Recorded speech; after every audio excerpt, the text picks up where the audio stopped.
Bom dia, meu nome é Breno Altman e está começando mais uma edição do programa 20 Minutos. No último dia 10 de janeiro, o presidente venezuelano Nicolás Maduro tomou posse em seu terceiro mandato à frente do país, que irá de 2025 a 2031. A oposição de extrema-direita, comandada por Maria Corina Machado, recusando-se a reconhecer o resultado eleitoral avalizado pela Corte Suprema, prometia mobilizar suas bases e dar posse a Edmundo González, principal candidato antichavista em 28 de julho. No entanto, mesmo contando com o apoio de aliados internacionais, o plano oposicionista fracassou. Poucas centenas de pessoas atenderam à convocação de Maria Corina. Ao contrário, foram marchas pró-Maduro que tomaram as ruas. Desde 10 de janeiro, a calma reina no país. O governo passou a se concentrar nos desafios da economia e, claro, no cenário que terá pela frente com o governo do presidente norte-americano Donald Trump. Para entendermos melhor essa situação, uma voz indispensável precisa ser ouvida, a do presidente Nicolás Maduro, nosso convidado de hoje, na primeira entrevista presencial do programa 20 Minutos, diretamente de Caracas. Fiquem conosco, já vamos começar.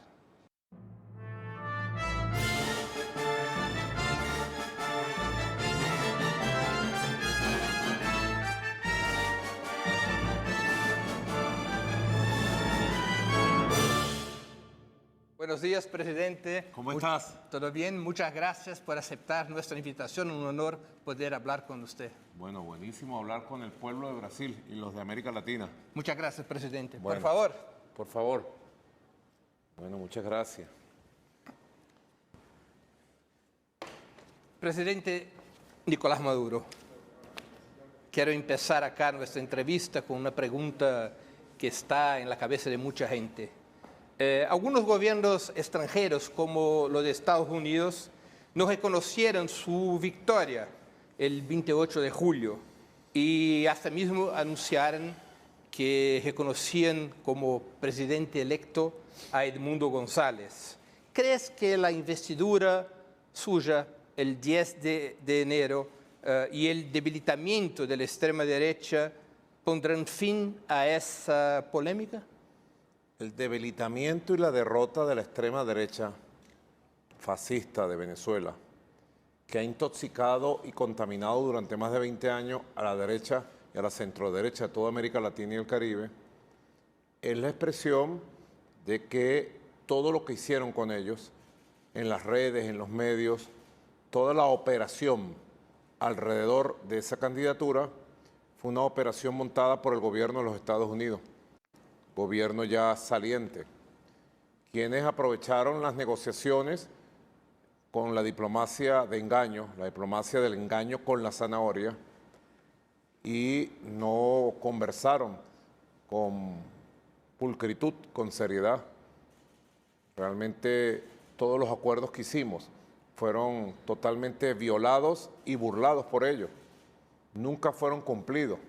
Solamente utilizaron eso como mampara para montar el escenario de desestabilización en Venezuela nuevamente. Nosotros logramos consolidar después del año 17 un proceso de paz, de estabilidad política. En el año 17 y 18 sufrimos un bombardeo de misiles, de sanciones, nos hicieron un gran daño económico. Luego, en el año 19, el gobierno de entonces, los funcionarios de aquel entonces, habría que recordar a John Bolton, a Mike Pence, a John Kelly, a Mike Pompeo, diseñaron el proyecto Guaidó, ¿no? Y convencieron al presidente entonces, Donald Trump, que era muy fácil nombrar, reconocer un presidente llamado Guaidó que nadie conocía. Y eso iba a implicar inmediatamente la toma de Venezuela. Un golpe de Estado internacional. Supimos denunciarlo, supimos enfrentarlo, supimos derrotarlo y en medio de esa refriega supimos recuperar la sociedad, la economía, y en medio de esa estabilidad ganada a pulso, con esfuerzo propio, el gobierno de Joe Biden lamentablemente perdió una oportunidad de oro de entenderse con nosotros, de respetar los acuerdos hablados y firmados, y diseñó un Guaidó 2.0, le llaman, Guaidó parte 2, que le ha salido muy mal. Ha salido muy mal el Guaidó parte 2, así que ya ellos sabían hace mucho tiempo la jugada, se emplearon a fondo. Aquí en Venezuela se invirtieron no menos de $1.000 millones. La oligarquía que se llama ahora tecnológica, los dueños de las grandes redes, todas las redes se vinieron contra nosotros. Facebook, Instagram, X, antes Twitter, TikTok, y crearon una situación nacional e internacional que ellos creían que era infalible. Nosotros lo sufrimos. El 28 de julio, lo que denuncié inmediatamente, el 29 de julio, el primer golpe ciberfascista de la historia moderna de América Latina y pudiera decir de la humanidad. Y lo derrotamos en 48 horas y hemos venido consolidando la victoria. El país está en paz, la institucionalidad funcionando, los 5 poderes públicos funcionando, la economía creciendo, recuperándose, y los venezolanos en su inmensa mayoría, como dicen todas las encuestas, más del 80% repudiando estos intentos de golpe de Estado, y el 80% de los venezolanos deseando que ya se pase la página de esa desestabilización y se tome un rumbo certero de crecimiento, recuperación, de respeto a Venezuela. Presidente, lo que usted contesta a los que dicen que hubo un fraude el 28 de julio. No es la primera vez, no hay nada nuevo.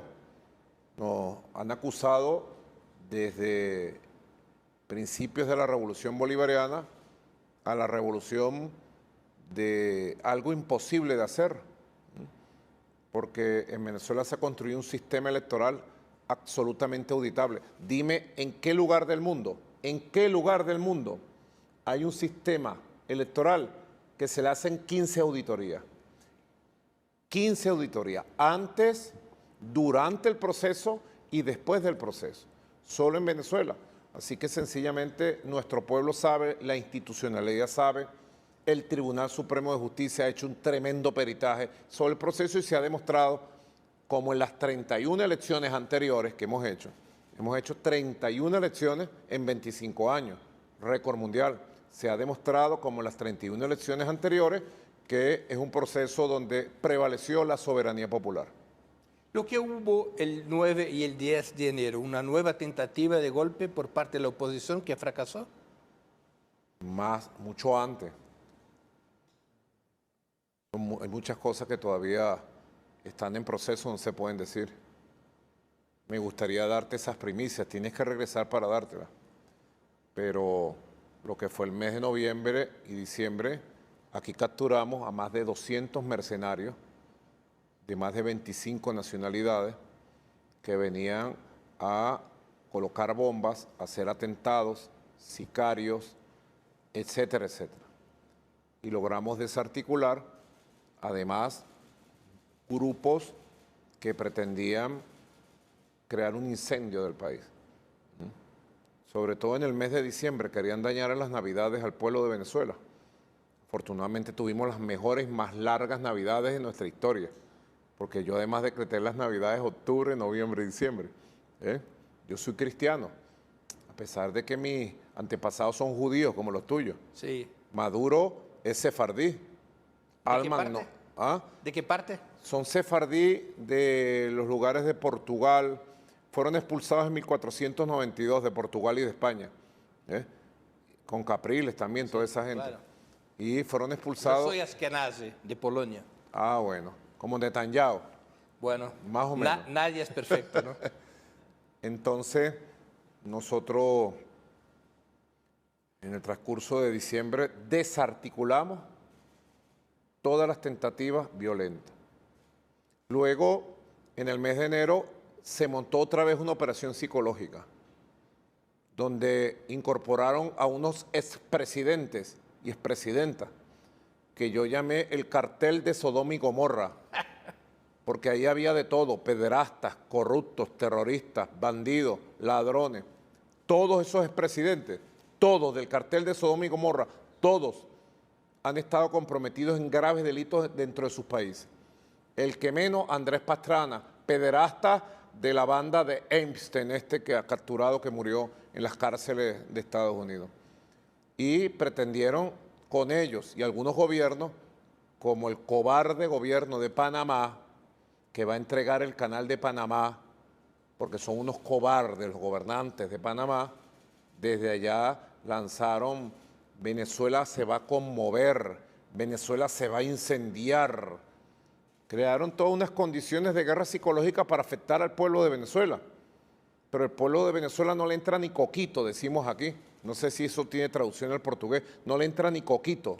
Em português se diz: aqui não entra nem mosquito. Ni mosquito. Aquí es coquito. Y el pueblo de Venezuela se mantuvo tranquilo, lleno de fe.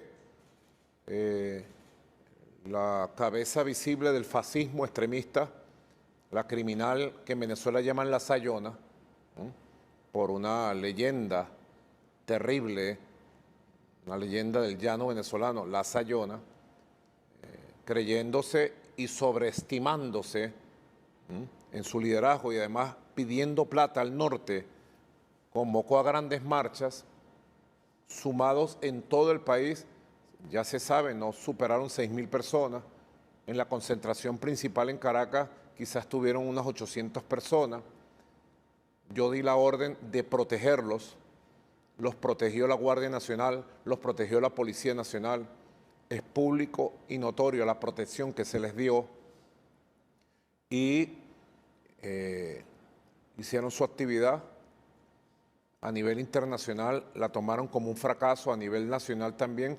El grupo de opositores extremistas que lo apoyan sintió como un fracaso total, porque ellos pretendían el 9 manchar desde el 9 la toma de posesión. Y tenían una carta bajo la manga, un autosecuestro, una autodesaparición de esta señora Machado, llamada la Sayona en Venezuela, la Sayona fascista criminal. Fascista es una mujer que está a la derecha de Bolsonaro, pues. Más gente, hay mucho decir, ¿verdad? O de los hijos de Bolsonaro, que son peor que Bolsonaro. Es verdad. Entonces, afortunadamente, la Policía Nacional cumplió las órdenes de protección de la marcha, cumplió las órdenes de protección de esta persona y la llevó totalmente escoltada y protegida hasta su casa, y logramos disipar lo que fue una campaña, Brennan, impresionante. Como a las 3:30 de la tarde de ese día, ya era evidente el fracaso de ellos y la victoria inmensa nuestra. Nosotros logramos movilizar más de 2,5 millones de personas, las calles de Caracas, de la Gran Caracas y de todas las ciudades del país, de gente apoyando, bueno, la paz, la tranquilidad del país.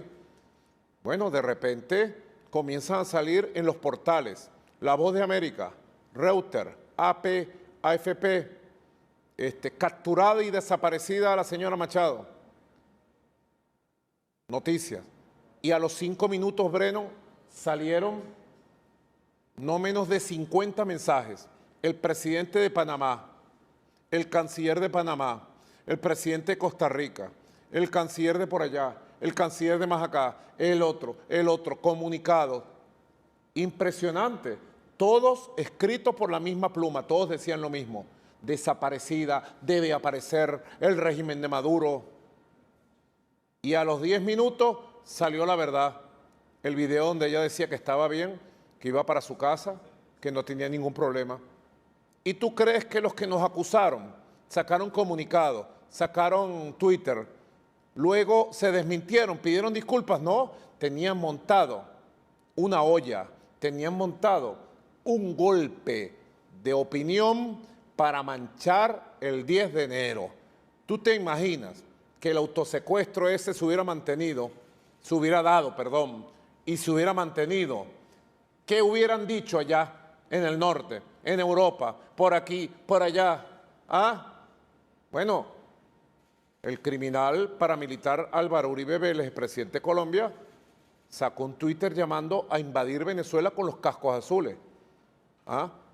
Entonces, tú llegas a la conclusión de que tenían emboscadas noviembre, diciembre, no pudieron, se las desenmascaramos, se las neutralizamos y se han debilitado al extremo y ni siquiera una maldad perversa como un autosecuestro pudieron hacer gracias a los cuerpos de inteligencia y protección de Venezuela. Y Venezuela, el 10 de enero, se juramentó, como nunca antes yo lo había visto, una juramentación de gente en las calles.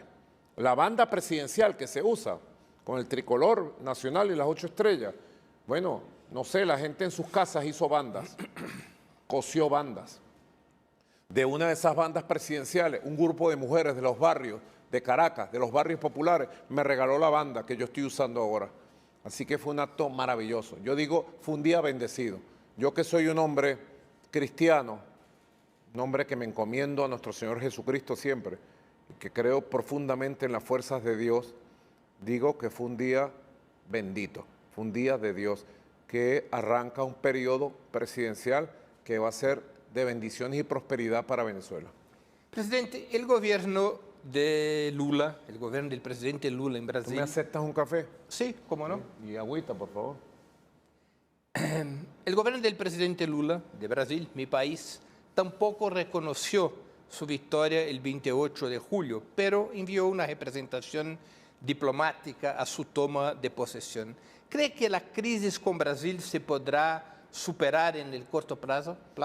Con Brasil no ha habido crisis. No hay crisis ni habrá crisis.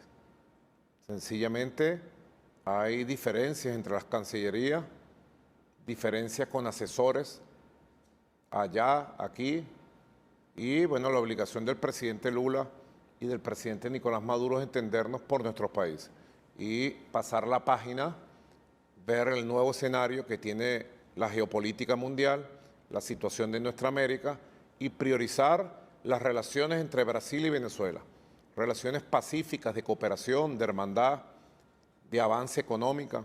Si tú supieras la cantidad de inversionistas que están llegando a Venezuela en petróleo, de Brasil en gas, en petroquímica, en energía, en turismo, nosotros tenemos ese camino trazado. Y si hay diferencias de criterio, la única forma es hablar, comunicarse. Nuestro canciller tiene comunicación fluida, permanente con el canciller Mauro. Y la única forma, el único camino, nosotros estamos destinados es a entendernos por América Latina, por el Caribe, por la paz y por el desarrollo de nuestros países.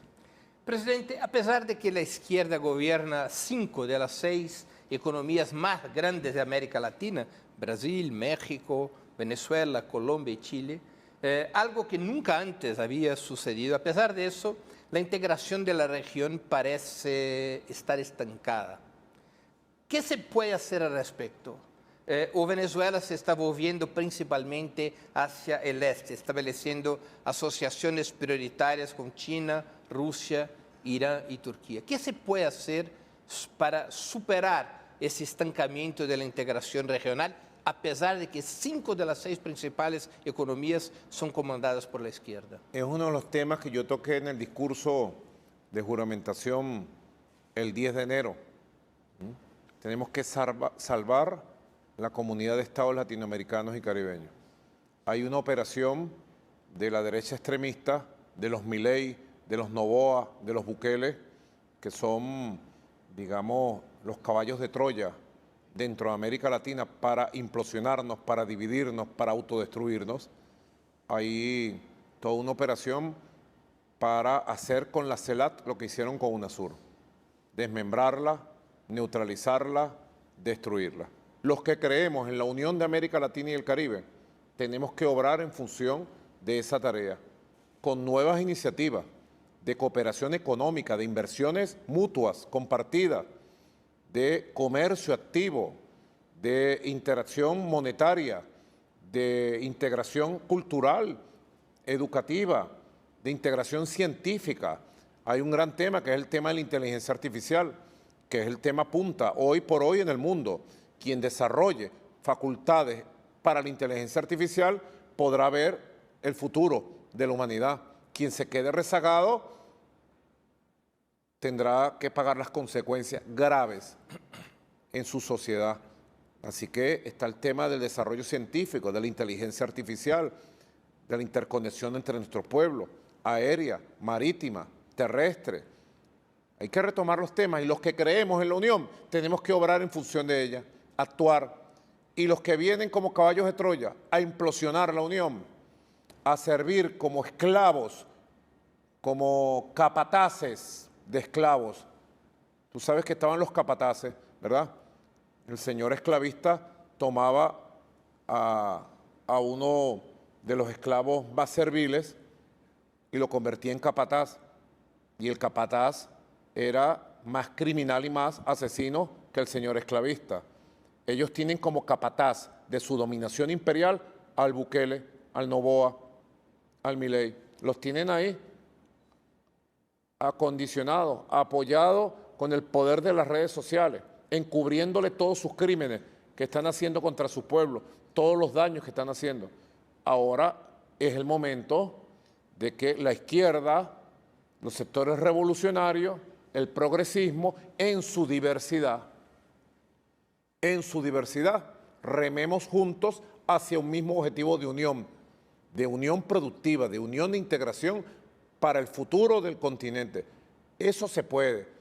Vamos a empujar para que se vean buenos resultados. Tú hablabas de Brasil. ¿Qué es Brasil? Brasil es nuestra superpotencia. A mí me da mucha tristeza cuando veo políticos de la derecha brasilera proponer que el futuro de Brasil tiene que ser convertirse en subordinado, en colonia, en esclavo de Estados Unidos. Brasil, digo yo, Brasil. Brasil tiene que ser la gran superpotencia de la libertad, de la independencia, de la justicia, del desarrollo económico de nuestra América. Junto a México, que es la otra potencia, el otro país poderoso. Junto a la Argentina recuperada en la idea de Perón, en la idea de Néstor. Ahí estamos. Nosotros modestamente estamos construyendo nuestro propio modelo económico, social, político, y nosotros aspiramos modestamente a ser una potencia intermedia en el desarrollo integral de las facultades en nuestro país, con nuestros recursos naturales, con la educación y la cultura de nuestro pueblo, y crecer conjuntamente con nuestros vecinos, Brasil, Colombia, y con nuestros hermanos del continente. ¿Usted cree que se puede a corto plazo superar, digamos, las divergencias que hay entre los presidentes progresistas de Latinoamérica, cuando el motivo central de esa divergencia tuvo que ver con el proceso venezolano? Yo creo que si se impone el respeto a la autodeterminación de los pueblos como principio, si se impone el respeto a la soberanía y a los asuntos internos como principio, y se impone la gran necesidad de enfrentar las amenazas geopolíticas que tiene el continente hoy, que han llegado, tengo la seguridad de que vamos a labrar un buen camino para salvar la CELAC y para impulsar entre nuestros países nuevas dinámicas de acercamiento, de integración y de crecimiento conjunto. ¿Cuál es, en su opinión, el papel, el rol que los BRICS pueden jugar hoy día y cómo analiza el veto brasileño a la inclusión de Venezuela en la lista de países asociados? ¿Cree que esa posición de Brasil podría revertirse en junio cuando se realizará la nueva cumbre de la articulación de los BRICS en Río de Janeiro bajo la coordinación del presidente Lula? Te invito a un buen café venezolano. Bueno. El café brasilero es bastante bueno, ¿verdad? Sí. ¿Crees que es mejor que el venezolano, mejor que el brasileño? Pruébalo para ver. Vamos a ver. Nosotros hemos diversificado las marcas. Llegó un momento cuando la guerra económica del año 17, 18, 19, 20, que no se conseguía un kilo de café en la calle. ¿De verdad? Tuvimos un desabastecimiento del 80% de productos. Hoy tenemos 600 nuevas marcas de café. Estamos exportando café a todo el mundo por allá. Y el cacao acá también es muy bueno, ¿no? El cacao, tenemos muy buenas noticias que voy a dar recientemente, del rescate de la cepa original del cacao que tuvo Venezuela en los siglos XVIII, XIX. Así que bueno, estamos avanzando en en varias direcciones, la recuperación cuantitativa y cualitativa. Ahora, sobre los BRICS... Sobre los BRICS, los vetos brasileños y la reunión de la cumbre de junio en Río de Janeiro. ¿Cuáles son sus expectativas? Bueno, espero que las cosas caminen, que se despeje el camino en función de que se reconozca lo que ya es una realidad. Venezuela pertenece a los BRICS. Venezuela, es como que dijeran que Venezuela no es Suramérica. Que alguien llegara a decir, Venezuela no es Suramérica. Venezuela no es caribeña. No, Venezuela no es amazónica. Lo dijo los gobiernos de derecha de Bolsonaro y de Iván Duque, negaban la participación de Venezuela en las cumbres de la comunidad amazónica. Nos vetaron. ¿No? Nosotros somos amazónicas, somos caribeños, somos suramericanos, somos latinoamericanos y somos de los BRICS. Espero, en nombre de Dios Padre, todo creador, que se despeje el camino. Pero ¿cuál es su evaluación, perdóname por insistir, del veto brasileño en la cumbre de Kazán? ¿Lo que cree que ocurrió, bajo su interpretación? Yo creo que hay que pasar la página y ver hacia el futuro y despejar el camino. Porque Venezuela pertenece a los BRICS, como digo yo, de hace 200 años. Si el que pensó y diseñó los BRICS se escribe con B alta de Brasil, ¿verdad? BRICS. Esa B alta que decimos en español es la B de Bolívar. Quien soñó con los BRICS fue Bolívar. ¿Cómo no vamos a ser nosotros los bolivarianos del BRICS? ¿Verdad? Presidente, ¿qué significa para Venezuela el cambio de gobierno en Estados Unidos del demócrata Joe Biden al republicano Donald Trump? ¿Cree que el nuevo presidente repetirá la política agresiva de su primer mandato de 2017 a 2021, cuando llegó incluso a amenazar a Venezuela de agresión militar? Tú preguntas, ¿qué significa para Venezuela? Yo te contesto, para Venezuela significa una oportunidad para abrirle las puertas a un nuevo tipo de relación, ganar-ganar. Eso significa para nosotros. ¿Y para el mundo? Para el mundo significa grandes cambios que están en pleno desarrollo y que seguramente veremos turbulencias, problemas, pero el reconocimiento de que ya hay un mundo multicéntrico, pluripolar, y que va a prevalecer el mundo multicéntrico, pluripolar, y que ojalá se cumpla lo que ofreció el presidente Trump, que haya paz, que no haya más guerra, que se despeje la guerra y que todos los demás temas se resuelvan por la vía de la diplomacia y de la paz. ¿Usted cree que con Donald Trump las posibilidades de negociación de Venezuela son mejores do que con el gobierno saliente o el gobierno de Joe Biden que recién salió? Nadie puede afirmar eso en este momento. Yo sí puedo opinarte del pasado, pero ya el pasado quedó atrás. Ahora tenemos que ver hacia el futuro. Esperemos que nos depara este futuro. Lo que sí te puedo decir, Brennan, a ti, al pueblo de Brasil, es que esta Venezuela que está aquí hoy, que tú ves, esta Venezuela está de pie. Esta Venezuela tiene un proyecto de país, tiene un proyecto gran americano. Nuestro proyecto, como decía Bolívar, para nosotros la patria es América. Nosotros tenemos un proyecto de país, tenemos un plan muy claro, discutido con nuestro pueblo, que es el plan de la patria 2025-2031. Tenemos un poder popular, tenemos una fusión popular, militar, policial. Estamos victoriosos. Hoy por hoy, aquí donde tú me ves, estamos victoriosos. Y estamos en las mejores condiciones para salir bien en cualquier escenario. En el escenario que se nos plantee, nosotros hemos desarrollado un pensamiento estratégico heredado del comandante Chávez. Chávez tenía una capacidad geopolítica y de pensamiento estratégico asombrosa, brillante, magnífica. Y nosotros fuimos sus alumnos directos. Presidente Lula sabe, porque nos conocimos, yo lo conocí siendo canciller, y sabe los debates interesantísimos que se daban sobre el mundo, su evolución. Chávez fue el que visualizó y nos dijo, los BRICS es nuestro camino, por allá casi en el año 2006, 2007. De hecho, él lo escribió en el programa de gobierno que dejó para el 2012. El plan patria. Sí, el plan de la patria, el primer plan de la patria. Tenemos que ir a los BRIC, somos parte de los BRIC.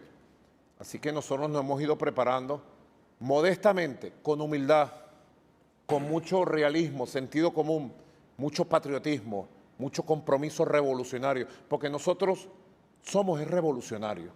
Si tú nos dices, ¿qué son ustedes? Revolucionarios. En Bolívar, en Cristo Redentor. Porque el gran revolucionario de toda nuestra era es nuestro Señor Jesucristo.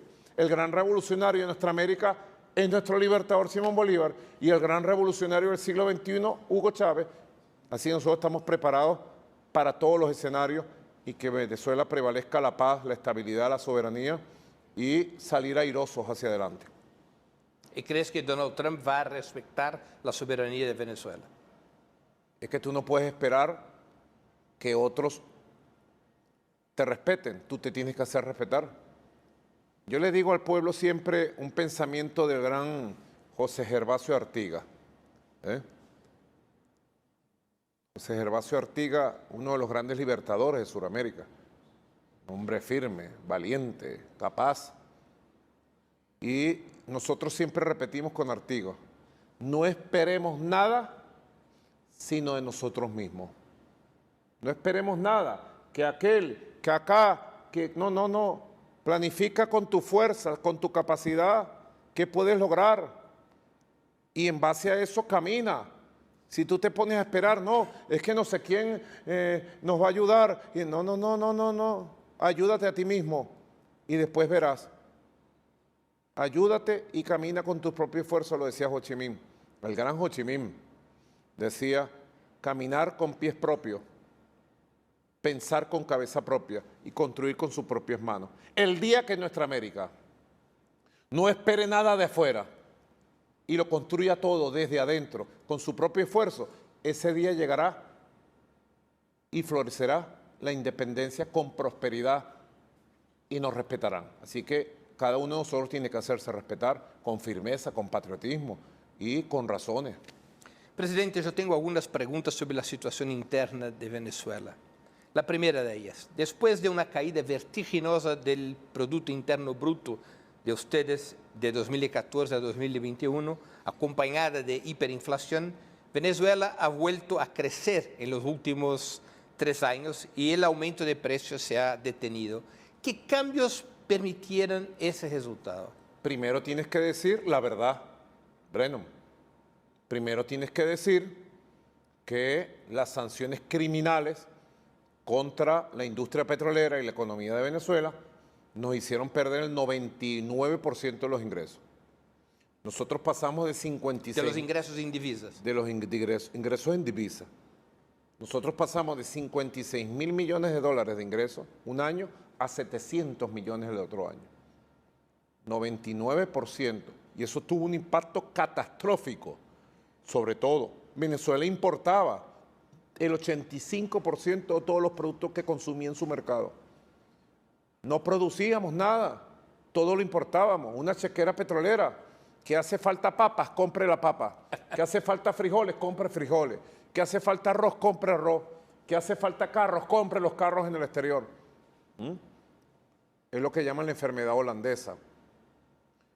Alguien la llamó el capitalismo rentista dependiente. Una economía rentista dependiente, que no se basaba en la producción. Nosotros no tuvimos burguesía nacional como tuvo Brasil, ni proceso de industrialización. No, aquí nunca surgió una burguesía nacional. Aquí surgió una burguesía parasitaria, dependiente del dólar que entraba por el petróleo y todo el mundo le tenía puesto el ojo al dólar para ponerle la mano. Las sanciones criminales nos llevaron a un punto de no retorno. Menos mal que teníamos un plan. Y con un plan bien claro pusimos el acento principal en proteger primero al pueblo, su alimentación, con el plan de los CLAP, que le llegara su... ¿Qué significa CLAP? CLAP significa los comités de abastecimiento y producción, comités locales de abastecimiento y producción. Yo lo tomé de Salvador Allende. Sí, por eso de las JAPs. Sí, y conformamos 33.000 comités locales de abastecimiento y producción. Lo primero, llevar el alimento al pueblo. Y parimos, como se dice, un parto y desarrollamos el programa para proteger los alimentos. Lo segundo, proteger todas las misiones que había dejado Chávez en salud, en vivienda, en educación, entre otras. La protección social, hasta donde más allá que no podíamos, lo hicimos. Y luego un plan económico, definimos los motores de desarrollo y cada motor empezamos a meter estímulos, priorizamos la producción de alimentos. Afortunadamente, con las condiciones macroeconómicas que creamos, fuimos avanzando y es evidente, ya tenemos 15 trimestres de crecimiento de la economía real, el país está abastecido el 100%, el 85% de los productos que consigues en abastos, supermercados y mercados son de producción nacional. Hemos logrado vencer la hiperinflación. Llegamos a tener una hiperinflación en el 2019, en un mes, de 344.000%. 344.000%. Así que siempre hay que tomar en cuenta para el análisis histórico económico de nuestra realidad las sanciones, los misiles, fueron misiles dirigidos a la economía. Y nos hemos recuperado con esfuerzo propio, con un plan propio, con recursos propios, sudando la camiseta, sin depender de nadie y sin llorar. Sin lloriqueo, decimos en Venezuela. Usted no me ha visto a mí lloriquear por ahí. No, con esfuerzo propio. Hemos logrado unir todo el empresariado del país, todo el empresariado, en función productiva. Hemos logrado impulsar a los emprendedores, pequeños, grandes, micro, etcétera. Y hemos logrado unir todas las fuerzas productivas y liberar las fuerzas productivas de esta Venezuela. Y hoy te puedo decir que estamos en condiciones de seguir creciendo. El año 2024 tuvimos 9 puntos de crecimiento del Producto Interno Bruto. Dice la CEPAL que es el país de mayor crecimiento de América Latina y el Caribe, Venezuela. Así que hemos logrado nuestro camino económico y con esfuerzo propio y lo vamos a consolidar y ya estamos en condiciones para estos años que están por venir de pasar una etapa de prosperidad, digamos, avanzada en función de recuperar los derechos sociales del pueblo que todavía están postergados y necesitan una inversión especial. Hay sectores de izquierda que lo critican por estar adoptando medidas liberales en la economía. ¿Cómo usted contesta ese tipo de crítica? Bueno, tendría que escuchar la crítica, ¿no? Porque después de una guerra económica que se mantiene, de un bloqueo que se mantiene, hay que verle la cara, ¿no? Si has producido o no has producido. Porque mucha gente lanza críticas, yo las escucho todas, las estudio todas. Y si le encuentro alguna razón, alguna crítica, en la práctica, en la acción se la doy y hago la rectificación. Pero nosotros nos hemos cuidado de construir nuestro propio plan económico. Y te puedo decir con orgullo, como lo dije el 10 de enero cuando juré, el pensamiento económico nuestro de esta etapa es Made in Venezuela, es nuestro. Aquí nosotros no aplicamos políticas ni del Fondo Monetario Internacional ni del Banco Mundial. No tenemos nada que ver con el neoliberalismo, ni fascista de Milei, ni neoliberal al estilo Fondo Monetario. Aquí en Venezuela todo lo que se hace en diálogo nacional, tenemos grandes consensos en materia económica y podemos sentirnos orgullosos de haber construido en medio de la más pavorosa guerra económica que nos han hecho, desde adentro y desde afuera, de sanciones económicas que nos hicieron perder el 99% de los ingresos, hemos construido nuestro propio camino con pensamiento propio. Así que no nos subestimen más. Alguna capacidad hemos tenido. Deberían darnos un premio Nobel de Economía al pueblo de Venezuela. Presidente, su programa económico sigue siendo el de socialismo del siglo XXI, como siempre ha sido la bandera del chavismo, o la apertura, por ejemplo, de zonas económicas especiales, entre otras medidas favorables a la participación del capital privado, representa una nueva concepción del desarrollo venezolano. ¿Puede el capital privado invertir en proyectos industriales y agrícolas como lo desee? El proyecto nuestro de sociedad es el del socialismo para el siglo XXI. Quiere decir que lo estamos construyendo. No hay un manual. Dime, ¿quién tiene un manual? Que por favor me escriba a mis redes sociales. quien tiene un manual para cómo se construye el socialismo. No existe. No existió en el siglo XX. Ignacio Ramonet le preguntó a Fidel, ¿cuál cree usted, comandante, que fue el peor error que usted cometió en su historia? Y él le dijo, el peor error es haber creído que alguien sabía cómo se construía el socialismo. Naguará. Eso fue en el siglo XX. Así que el socialismo está por hacerse, basado en valores, en principios, en una nueva civilización, una nueva modernidad. Nosotros estamos planteando la construcción de una nueva modernidad socialista, basado en los nuevos valores de la solidaridad, de la cooperación, de la desaparición de imperios hegemónicos, del colonialismo y de la construcción de bases económicas poderosas, soberanas de los países, en base a un proyecto que tenemos. Ahora, ese proyecto acepta, busca y necesita la inversión privada. Acepta, busca y necesita la inversión internacional, porque tenemos reglas de juego en la Constitución y en las leyes bien claras. Por ejemplo, para un inversionista estadounidense en petróleo, es más barato y da más ganancia invertir petróleo en Venezuela que invertir en fracking en Estados Unidos. Por ejemplo, un pequeño dato para que lo anoten. Por ejemplo, para un inversionista brasilero, si quieren garantizar el petróleo y el gas que Brasil va a necesitar para los próximos 30 años, es más barato y le da más ganancia invertir en Venezuela. Aquí está todo el petróleo y todo el gas que necesita Brasil. Pequeño ejemplo que te pongo ahí. Así que bienvenido. Las zonas económicas especiales surgieron como parte de un estudio que venimos haciendo hace 15 años. Yo tengo los documentos escritos por el comandante Chávez cuando empezamos esos estudios, estudiando la experiencia del municipio Pudong, en Shanghái. Y luego yo fui a Shenzhen recientemente.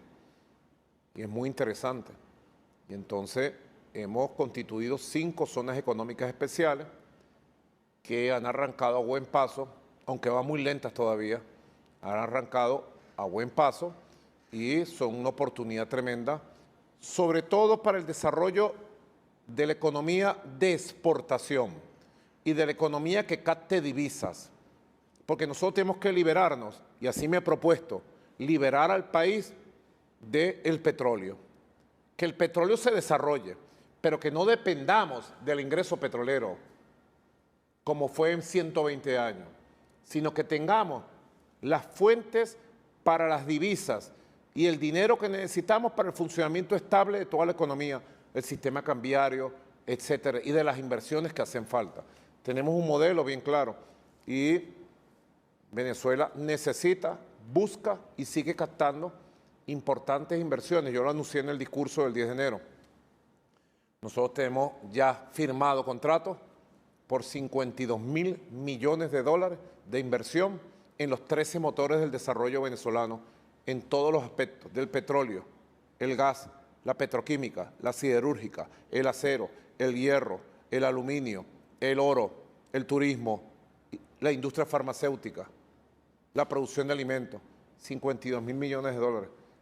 Eso es lo que debe tener un efecto a mediano plazo de generación de nuevas fuentes de riqueza y de prosperidad económica. Así que creo que estamos del lado correcto de la historia, en el camino correcto, construyendo nuestro propio modelo, sin manuales del Fondo Monetario ni imposiciones imperiales. ¿No hay riesgo con esas zonas económicas especiales de que el Estado pierda el control de la economía como ocurre en los países capitalistas tradicionales? El Estado es la Constitución. El Estado es el gobierno gobernando la economía. El Estado es el gobierno con las leyes gobernando la economía. Y las áreas estratégicas están garantizadas por Constitución y ley en manos del Estado. El Estado es captando la riqueza. Entonces, nosotros estamos planteando construir un nuevo Estado, un Estado más democrático, un Estado social, de justicia, de derecho, y un Estado fuerte. Nosotros creemos en un Estado fuerte, pero fuerte por su capacidad para gobernar, para dirigir la sociedad, para garantizar la paz, para garantizar el desarrollo económico y para garantizar la rectoría y el gobierno de la economía con oportunidad para todos los sectores que quieran crecer con sus proyectos. Esos inversionistas internacionales pueden tener la mayoría en esas empresas en las zonas económicas especiales, la mayoría En las zonas económicas. del control accionario? Sí, claro. En las zonas económicas especiales tienen sus inversiones y le aportan con generación de riqueza, generación de exportaciones, generación de empleo y el pago de los impuestos. Presidente, en sus últimos discursos ha repetido usted que un proyecto fundamental de su gobierno, de su tercer gobierno, es llevar a cabo una reforma constitucional. Sus opositores, adentro y afuera, creen que pondrá fin a la democracia representativa y electoral. Al fin y al cabo, ¿qué se pretende hacer con esa reforma? Ya va, los opositores y la derecha no puede decir que voy a poner fin a la democracia representativa y electoral, porque ellos dicen que no existe. Así que es una contradicción de ellos mismos. La reforma constitucional, primero, es un gran diálogo nacional, es un gran debate nacional. En Venezuela no se puede reformar ni una palabra de la Constitución sin debatirlo con el pueblo y sin un referéndum. Es imposible. Está en la Constitución. Claro, es obligatorio. La soberanía del pueblo es intransferible, dice la Constitución nuestra. Y el poder constituyente reside en el pueblo. Así que el pueblo es el que puede hacer y cambiar una Constitución. El Parlamento no puede reformar la Constitución, solamente el pueblo. La puede reformar, pero tiene que hacer un referéndum con la reforma que establezca. Perfecto. Eso es un seguro democrático que establecimos en el 99 por propuesta del comandante Chávez. Yo fui constituyente en el 99. Y así que todo este debate de la reforma se va a dar con el pueblo, buscando consenso de la sociedad de los grandes cambios que necesita el Estado y la sociedad, la economía. Ya esta Venezuela es otra. La Venezuela del 2025 es una Venezuela muy diferente a la Venezuela del 99, del 2005, del 2015, del 2020 inclusive. Ya esta es la Venezuela rumbo al resto del siglo XXI. Dibujemos el siglo XXI sobre la base de la fuerza que hemos construido. Y yo he planteado 3 temas principales. Uno, la ampliación de la democracia verdadera, social, directa del pueblo. Empoderar a la gente para siempre y superar la democracia de élites, la democracia de minorías, la democracia aérea, la democracia que va en un helicóptero, pero que no camina con la gente, que no siente a la gente. ¿Es una superación de la democracia liberal? Es una superación de la falsa democracia liberal burguesa. Es la construcción de una nueva democracia bolivariana, profundamente popular, de democracia directa, que ya tenemos muchas experiencias. Ya no estamos inventando el agua tibia, ya existe la democracia directa en Venezuela. Lo que vamos a visualizar el Estado, todo el Estado. En segundo lugar, el segundo tema tiene que ver con los valores de la sociedad. Hay un gran debate civilizatorio, ¿verdad? ¿De qué valores va a tener la sociedad hacia adelante? Hay un agotamiento absoluto del modelo civilizatorio de la modernidad occidental. La modernidad occidental se agotó. La posmodernidad, que trató de criticar a la modernidad agotada, se agotó. Y ahora lo que está surgiendo en Occidente es el fascismo, el ultraconservatismo y otra vez las ideas imperiales y coloniales de dominar a la humanidad. ¿Cuál es nuestra idea en el sur global? ¿Cuál es nuestro modelo de sociedad? Nosotros planteamos que el segundo tema sea cuál es el modelo de sociedad que quiere el venezolano, la venezolana, el hombre de a pie, la mujer de a pie. Consultemos, escuchemos y redactemos. Y el tercer nivel, el tercer tema es las bases de la nueva economía, que ya plantea definitivamente una economía diversificada, autosustentable, soberana y productiva, y que plantee las bases que establecen la ruptura de la dependencia de esa economía de la renta petrolera. Ya sobre eso también se ha avanzado, hay grandes consensos en el país y son los 3 temas nodales que hemos puesto sobre la materia y que a partir del 15 de febrero arrancamos en la profundidad del pueblo de Venezuela a este debate que va a unificarnos aún más y va a consolidar este clima de paz y estabilidad que tenemos. Presidente, usted habla mucho de la democracia comunal, Lo que sería eso para que los brasileños y brasileñas puedan comprender uno de esos tres ejes de la reforma constitucional? Es la democracia vecinal en el territorio, con la organización que tiene el pueblo. En Venezuela existen 49.000 consejos comunales. Consejo comunal lo organizan los vecinos donde tú vives. Un consejo comunal puede estar formado por 100 familias, 200 familias, 250 familias. Y allí trabajan en el autogobierno y en la atención de los asuntos y problemas que tienen. De esos 49.000 consejos comunales, se han agrupado en circuitos comunales y comunas. ¿Qué es una comuna? Bueno, el agrupamiento de 10, 15, 20 consejos comunales. Nosotros tenemos hoy 5.334 circuitos comunales. ¿Qué está sucediendo ahí? Bueno, que las comunidades se están agrupando y anualmente ahora, a partir de este año, estamos haciendo 4 consultas en la elección general vecinal para que la gente elija los proyectos de su comunidad y el Estado le da el dinero para su construcción. Quiere decir que estamos proponiendo que la nueva democracia tenga su base fundamental en el desarrollo, empoderamiento, participación y decisión permanente de los vecinos, las vecinas, en su consejo comunal, en su comuna y en su circuito comunal.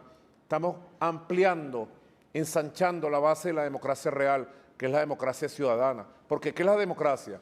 El poder del pueblo, para el pueblo con el pueblo. La democracia liberal burguesa, ¿ha logrado eso? No. La democracia liberal burguesa lo que ha logrado es un remedio, y ahora más con las redes sociales, porque ¿quién está imponiendo los candidatos presidenciales? ¿Quién impuso a Milei en Argentina? ¿Quién construyó a Milei en Argentina? WhatsApp, TikTok, Instagram, que le llegan a millones, que crean estados de opinión, que manipulan emociones y que ahí lo tienen, por ejemplo, ¿verdad? Un monstruo como Milei, un fascista, un nazi, sionista como Milei, y así por el estilo. Así que al remedio de la falsa democracia burguesa solo se le responde, y al agotamiento del modelo de la falsa modernidad occidental, de la posmodernidad, se le responde con un proyecto propio. Eso es un gran debate civilizatorio que todos los intelectuales, todos los movimientos de izquierda, todas las fuerzas progresistas de la humanidad tenemos que asumir hacia adelante, con propuestas y con demostración práctica de cómo se construye y los resultados que tiene. Pero las elecciones presidenciales van a seguir existiendo, No, así claro, como para el Parlamento. Claro, son derechos constitucionales, irrevocables, irrenunciables, necesarios además. Claro, seguirá existiendo la elección presidencial permanente. Lo que cambia es la estructura del gobierno, que tiene que responder directo a las comunidades.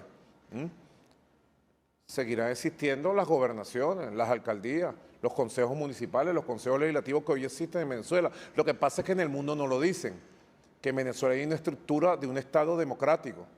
Tenemos 5 poderes. El Poder Ejecutivo, la Presidencia de la República, que es jefe de Estado, jefe de gobierno, comandante en jefe de la Fuerza Armada Nacional Bolivariana. En los estados hay un gobernador, pero tiene un consejo legislativo. En los 335 municipios hay una alcaldía, un alcalde electo por el pueblo y sus consejos municipales. Y la estructura que se viene construyendo y que viene surgiendo es la estructura del poder popular. Nosotros apostamos con mucha fuerza a darle cada vez más poder político, económico, social, institucional al poder popular. Presidente, ¿reconoce usted las críticas de sus opositores y de algunas instituciones internacionales de que hay presos políticos en Venezuela? No son críticas. Hay que saber diferenciar críticas a acusaciones. Son acusaciones. Acusaciones. ¿Cómo se puede llamar en Brasil a alguien que intente matar al presidente? ¿Preso político? En Brasil hubo los que intentaron matar al presidente Por eso. Lula. Y todos los que han tratado de matarme a mí, Dios me ha protegido, ha puesto su mano para salvarme. Son presos políticos. Están convictos y confesos. ¿Cómo se puede llamar a los que atacan un cuartel militar con bombas en la madrugada? ¿Cómo se puede llamar a los que destruyen una unidad de salud, una escuela, una universidad? ¿Cómo se pueden llamar a los que intentan derrocar un gobierno constitucional por la vía de la fuerza? ¿Cómo se puede llamar a los que llaman por las redes sociales a matar, a quemar seres humanos? ¿Cómo se puede llamar a los que mataron a 27 personas entre el 29 y 30 de julio a mansalva, a sangre, porque eran chavistas o parecían chavistas? ¿Cómo se puede llamar al que buscó a una dirigente nuestra de un centro electoral? La sacó de su casa y la mató frente a su familia. Ah, pero en el mundo manipulan. Presos políticos, presos políticos. No, aquí hay una justicia, hay una fiscalía, una justicia. La fiscalía ha venido actuando. Y en los casos de menor involucramiento, donde la ley permite, ha liberado a casi 1.600 personas involucrados en hechos de violencia, pero en otros casos están procesados por intentar derrocar el gobierno constitucional, matar al presidente, matar a los ministros, matar a gente del pueblo, destruir unidades de salud, de educación. Así que no puede haber una doble vara para medir. En un país eso se llama terrorismo. Ah, pero en Venezuela se llama democracia. En un país eso se llama instigación al delito, violación constitucional, golpismo. Ah, pero en Venezuela no. En Venezuela hay que permitirlo. ¿Ves? Entonces es una doble vara. Sencillamente en Venezuela hay justicia, justicia justa, y esas acusaciones que nos hacen se caen con su propio peso de mentira. Presidente, ustedes, Venezuela, tienen una reivindicación histórica sobre Esequibo. Hago una pregunta muy directa. ¿Venezuela pretende resolver el tema de Esequibo a través del uso de la fuerza militar? Nunca jamás. Venezuela tiene el derecho internacional a su favor y ha buscado todas las generaciones de todos los gobiernos existentes en casi 200 años el derecho internacional, frente primero a la amenaza del Imperio Británico de invadir el país,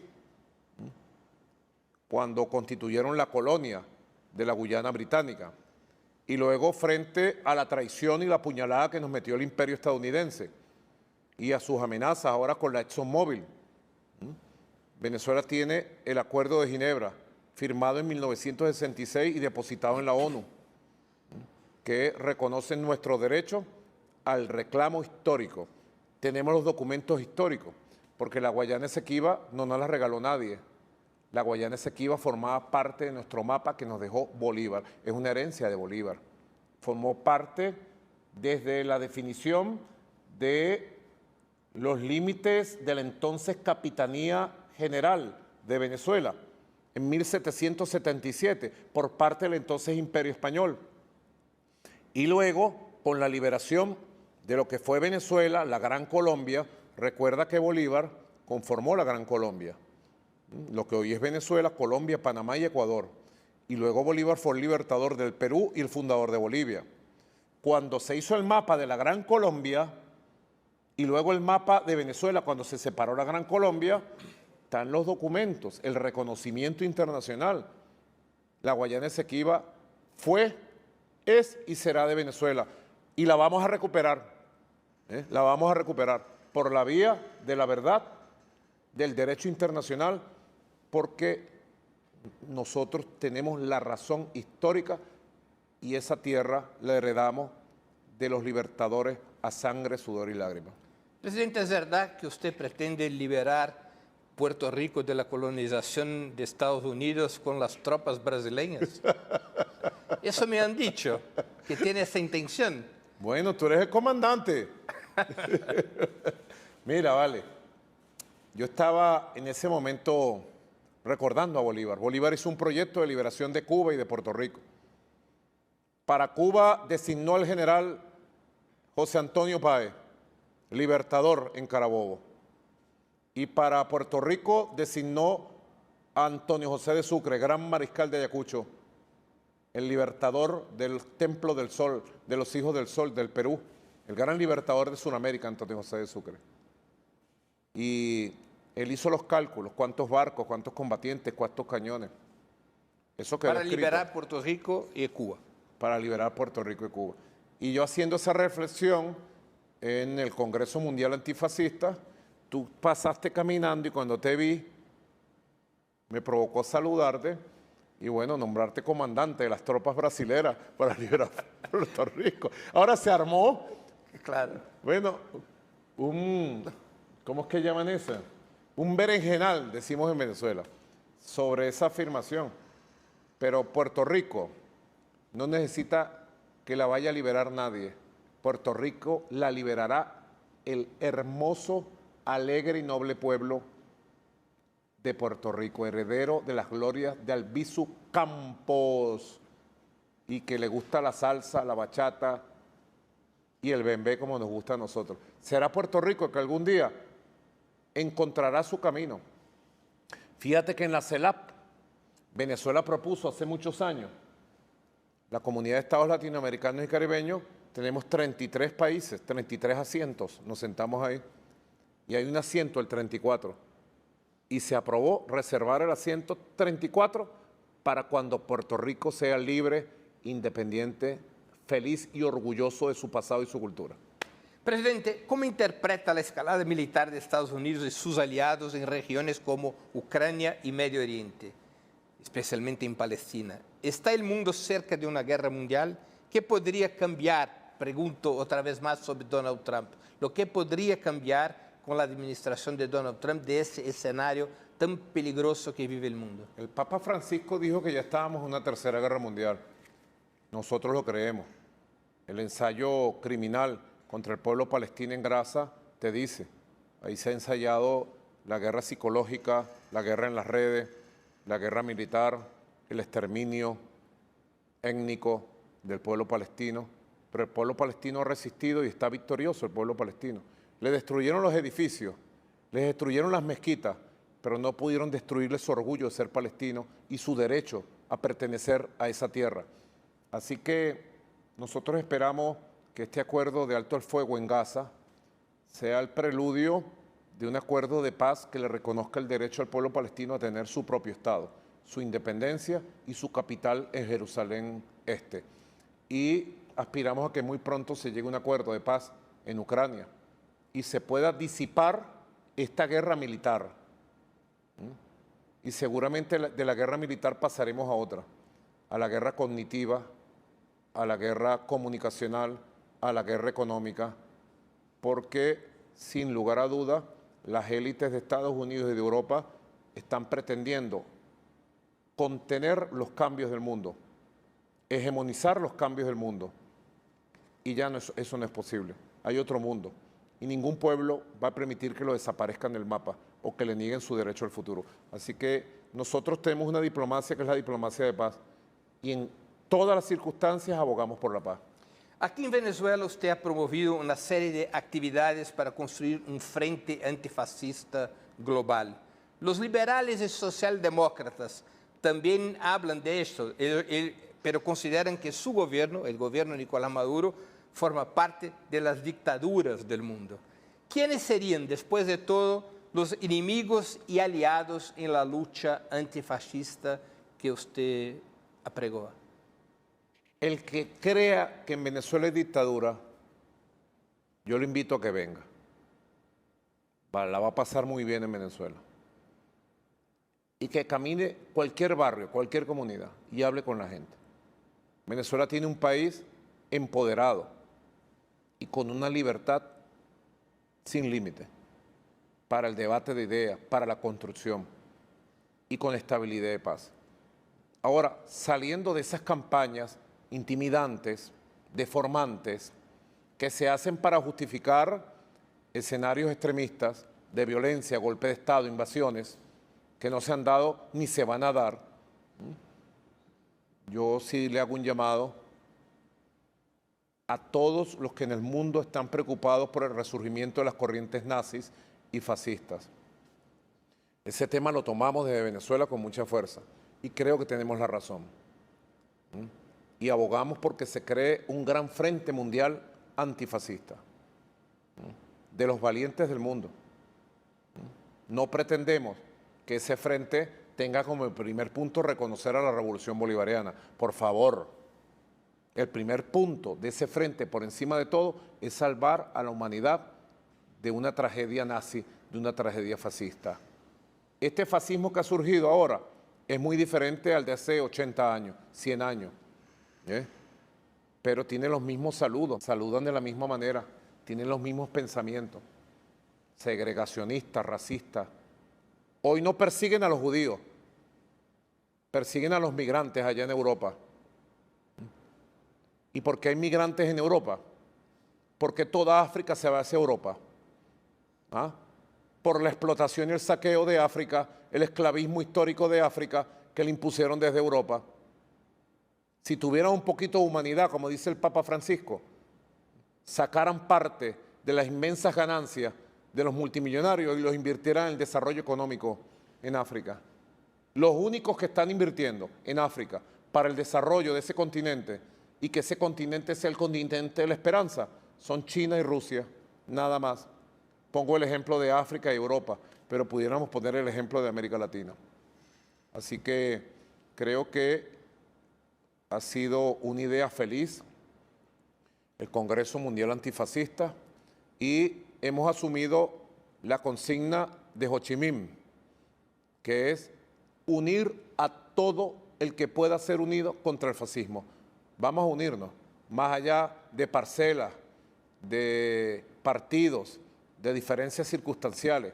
Vale la pena, con tiempo, unirse contra el fascismo para que no vuelva una tragedia como hace 80 años. Presidente, una última pregunta que estamos concluyendo esa entrevista. Usted sabe que es una curiosidad personal mía esa. Usted sabe que la religión principal en mi país es el fútbol. De repente, Venezuela, que solía ser uno de los rivales más fáciles para nuestro equipo nacional, se convirtió en un hueso duro de roer, llegando incluso a derrotar a Brasil en algunos partidos. ¿Cómo logró el fútbol venezolano una mejora tan rápida? Yo creo que en general es la masificación del deporte que inició el comandante Chávez y especialmente la masificación del fútbol. Comenzaron a surgir clubes y escuelas de fútbol en todo el país de una manera impresionante. Yo te pongo un ejemplo. Yo cuando tenía 10 años, o sea, en el año 72... Porque acá el gran deporte sigue siendo el béisbol. Está pelo a pelo ahí parejo, ya te voy a contar. Yo cuando tenía 10 años era el año 72, 71, 72. Yo cumplí 10 años en el 72. Yo creo que en el 72, en esa época, el señor Clemente, padre de un amigo mío, Pelusa, que murió recientemente, allí donde yo me crié, era uruguayo. Fue un gran futbolista uruguayo, señor Clemente Ortega. Y él nos llevaba a jugar fútbol en una cancha en los colegios, en los campos del Colegio San Ignacio de Loyola, aquí en Chacao. Ya esas canchas no existen porque ahí pusieron un centro comercial. Y yo era bueno, mediocampista, era bueno, porque ya era alto, corría bastante. ¿Quién era su ídolo en el fútbol? Pelé, Garrincha, los grandes de la época. Los brasileños, principalmente. Claro. El año 70 fue el primer mundial de fútbol, el Mundial de Fútbol de México, que ganó la final 4-1 contra Italia, inolvidable. Fue el primer mundial de fútbol que transmitieron en vivo y directo en Venezuela, en las televisoras blanco y negro. Debe ser por eso que a mí me gustaba el fútbol y yo quería jugar fútbol. Pero nada más podía jugar fútbol más o menos serio cuando el señor Clemente nos llevaba ya a Chacao, al San Ignacio de Loyola. Y yo quería jugar fútbol y un día mi papá me dijo, ¿fútbol dónde vas a jugar, Nico? Me dijo, ¿dónde vas a jugar fútbol? Aquí quienes mejor jugaban fútbol eran los... Y no tenía mucho el biotipo de un jugador de fútbol, ¿no? ¿Cuánto tienes de altura? A los 10 años yo creo que medía 1,70. Bueno. Ahora yo mido 1,90. Ahora, lo que te contaba es que no había canchas de fútbol, no era masificado el fútbol. Me dijo, tú vas a jugar béisbol, me dijo. Y me puso a jugar béisbol. Y entonces dejé el fútbol, siempre me gustó mucho el fútbol. Pero no había condiciones. Te estoy contando mi experiencia personal. Luego jugué béisbol, llegué a una selección nacional, me ofrecieron un contrato para jugar en Estados Unidos, pero yo me dediqué fue a la revolución, ¿no? A las luchas sociales. Luego el fútbol comenzó a agarrar fuerza masiva después del año 2000. Se masificaron los clubes, las escuelas. Y yo creo que la masificación dio como resultado que surgieran tan buenos jugadores de fútbol como hoy tiene Venezuela. Venezuela le falta apenas un poquito así. Le falta todavía algo para llegar al Mundial de Fútbol. Y le falta un poquito así para un Big Bang y llegar a tener grandes jugadores y algún día competir con las glorias de Argentina y de Brasil. Mira lo que tengo aquí. ¿Sabes qué es esto? No. Míralo. El reloj que me regaló Diego Armando Maradona. ¿Ah? En el cierre de campaña electoral del año 18. Siempre lo llevo porque me da suerte y siento que Maradona está conmigo. Son grandes jugadores. Nosotros nacimos y nos criamos hinchando por Brasil en cada mundial de fútbol, 70, 74, 78, 82, 86. Después llegó Romario, llegó Falcao, Leao, Dirceu es la política. No, había un Había un jugador, Dirceu. claro, un Dirceu. ¿Cómo se llamaba el que era médico? Que murió reciente, Sócrates. Era un flaco, espigado. Yo jugaba como Sócrates. Mi estilo era como el de Sócrates, elegante. Ponía la pelota acá, ponía la pelota para allá y si se equivocaba metía un gol. Así que crecimos siendo admiradores del Brasil, seguimos siendo muy admiradores de Brasil y ahora tenemos fuerza para hinchar por la Vinotinto. Vinotinto, Vinotinto, Vinotinto. Con fe. Presidente, una pregunta que yo quiero que me conteste como admirador de fútbol y no como político. ¿Diego Maradona o Pelé? En los años 70 y 60, Pelé. En los 80 y parte de los 90, Maradona. Al final los dos están en el cielo. Pelé y Maradona juntos. Yo creo que los dos están empatados. Presidente Maduro, quería agradecerle mucho por su tiempo y por esa conversación. Gracias por la oportunidad que nos diste a mí y a la gente que nos ve. Y quería, antes de que nos despidamos, hacer dos preguntitas que siempre hago a nuestros entrevistados. La primera, ¿qué libro le gustaría sugerir a nuestros espectadores? Y la segunda, ¿qué película o serie recomendarías a quienes nos siguen? Mira, anoche Sile y yo empezamos a ver en Netflix 100 años de soledad. Nada más vimos el primer capítulo, era muy tarde, nos quedamos dormidos. ¿Qué le pareció? Las primeras de cambio me gustó, pero tengo que esperar. También pudiera recomendar la serie Bolívar en Netflix, hecha por los colombianos. Yo al principio tenía mucho resquemor porque era hecho por Caracol, enemigos de Venezuela. Caracol es un canal una televisora colombiana, ¿no? Sí, de la oligarquía colombiana narcotraficante. Y hicieron la serie de Bolívar. Oye, pero quedó buena. También la recomiendo. Y de libros, yo estoy, fíjate, cargo para arriba y para abajo un libro de un colombiano, un hombre conservador, pero creo que es uno de los mejores biógrafos y estudiosos de Bolívar, Indalecio Lévano Aguirre. Aquí está, mira. Este libro, Bolivarismo, lo llamó él, Bolivarismo y Monroísmo.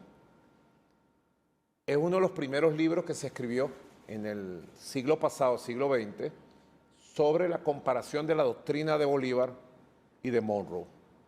Creo que tiene mucha vigencia, además hecho por un hombre conservador que llegó a ser canciller de Colombia, de pensamiento conservador, pero cuando la gente se adentra en la vida y las ideas de Bolívar, ya tú ves todo claro.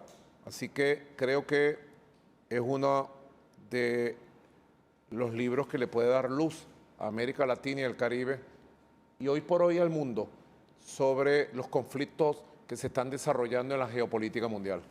Presidente Nicolás Maduro, ahora sí, muchas gracias por esa entrevista. Creo que para los brasileños y las brasileñas va a ser son palabras muy útiles para conocer mejor la situación de Venezuela y sus ideas. Muchas gracias Muito obrigado. por essa entrevista. Viva presidente. Brasil! Gracias. Obrigado.